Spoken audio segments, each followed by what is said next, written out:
Hello everyone, আজকের রেসিপিটা শুধু তাদের জন্য যারা একদমই কাঁকরোল খেতে চান না বা কাঁকরোল খেতে একদমই পছন্দ করেন না। আর যারা কাঁকরোল পছন্দ করেন তাদের তো কোনো কথাই নেই। তো আমি যেভাবে কাঁকরোলের রেসিপিটা তৈরি করেছি এইভাবে আপনারা যদি তৈরি করে খান দারুণ লাগবে কিন্তু, আর বারবার খেতে চাইবেন। তো দেখুন, আমি প্রথম কাঁকরোলটা ধুয়ে মাছ বরাবর কেটে নিয়ে এখন একটি চামচের সাহায্যে এর বীজটা আমি আলাদা করে রেখে দিব।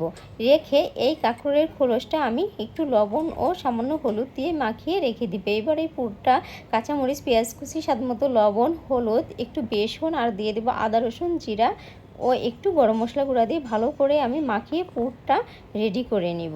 তো এই পর্যায়ে আমার কাঁকরোলের খোলসের ভিতরে পুরটা দিয়ে ভরাট করে নেওয়ার পালা। তো একে একে সবগুলো আমি ভরাট করে নিব।